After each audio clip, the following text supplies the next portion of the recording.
Hey there, welcome back to the channel. My name is Aaron and on Lifestyle Merida, today we're going to try to answer the question, can I afford to live in Merida? Well, the first thing we need to do is establish a baseline and set some expectations. There are many people in Merida that live on a budget of under $800 a month. But in order to do this, they sacrifice some things that you may or may not consider to be essential.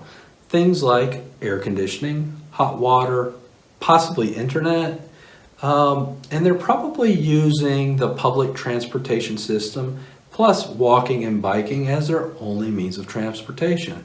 Now, if that's the lifestyle that you're looking for or the lifestyle that you can afford, well, congratulations, you can live in Merida for under $800. Now, if somebody were to ask me how I would budget to live in Merida, well, I would probably say that you need to be looking a little bit closer to $1,600. Now, I'm going to apologize in advance because when you're dealing with a budget, things can get a little bit listy, and I'm sure they will at some point in this video. So bear with me. But don't worry, at the end of the video, I'm going to throw up a slide that gives a breakdown to what we're talking about here today, so you'll be able to just take a look at it and see it. Now, let's move through this. All right. Housing.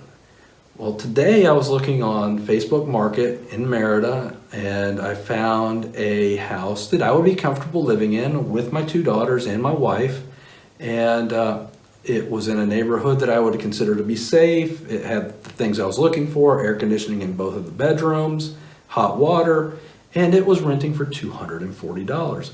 But if you were to ask me, I would say you may need to budget a little bit higher.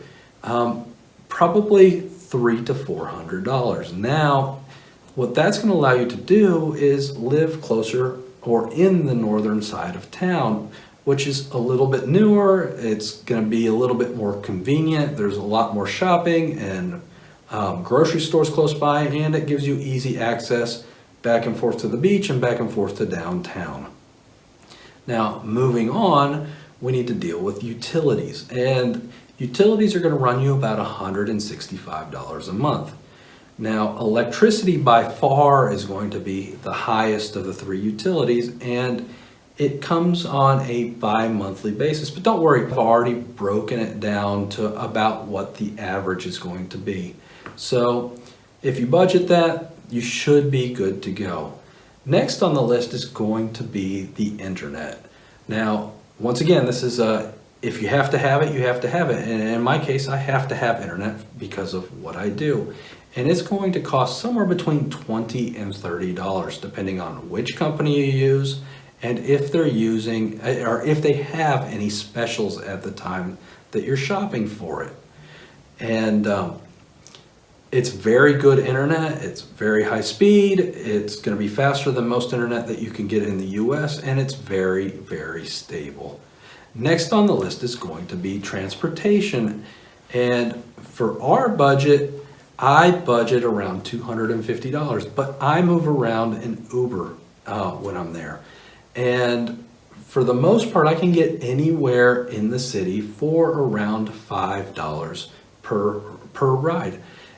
But if you are willing to use the public system, then a bus ride in Merida is going to cost you somewhere between 50 and 70 cents depending on the exchange rate. Now, if you have decided that you're going to bring a vehicle in, which you can import a vehicle anytime you want, you need to be aware that gas prices are high. And when I say high, they're somewhere between $4 and $5 a gallon at any given time. So next on the list is going to be cell phones. And cell phones are kind of a tricky one. I currently have cell phone service in the US, and my cell phone service works just fine down in Merida. I've got the ability to call and receive calls. The internet works fine on it, and everything goes just the way it's supposed to. Now, if you come in and your cell phone works and you want to keep your service from the US, well, you know what that bill is going to be. But if you get there and you find out that your cell phone isn't going to work in Mexico, well, there's options. most of the time people get prepaid phones, and that's going to run you about $15 a month. Now let's talk about food. And obviously I like to eat. And what I budget a month is about $350, and that takes care of myself, my wife, and my children. And it allows us to go grocery shopping and eat out when we want to. And if there's some left over at the end of the month, we just keep rolling it over. So if we want to go out and really have a great meal somewhere with somebody, after a couple months of rolling what's left over, it's more than possible. Also, you should probably consider budgeting some miscellaneous money. I budget $130 a month in miscellaneous, and once again, if I don't use it all, it just rolls over. And this is for things like having somebody cut your lawn, or having somebody come clean your house, or you just need to go buy something unexpected. All right, moving on. There is a hidden cost that you need to be aware of that a lot of times people don't talk about, and that is the cost of immigration. And what I mean by this is, if you're in the country on a tourist visa, you're going to have to leave the country every 6 months.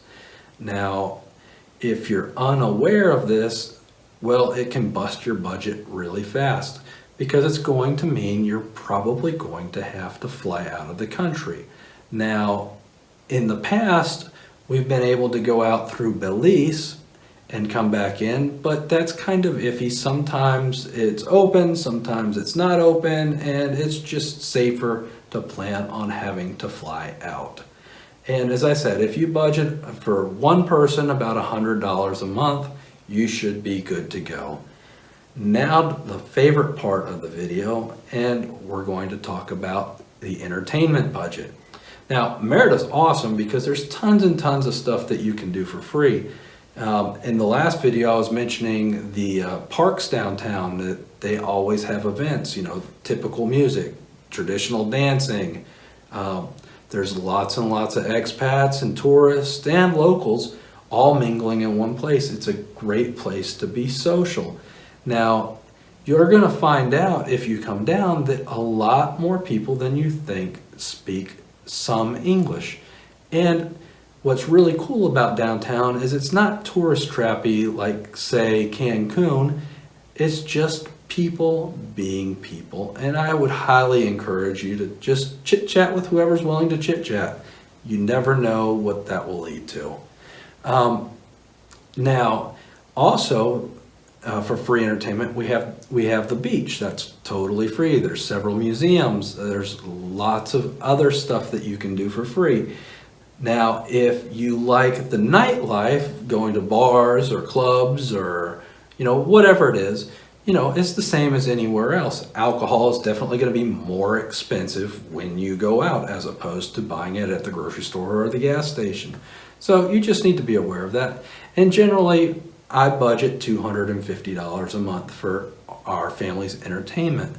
Now, I'm going to give you a bonus tip in this video, and it has to do with the immigration part.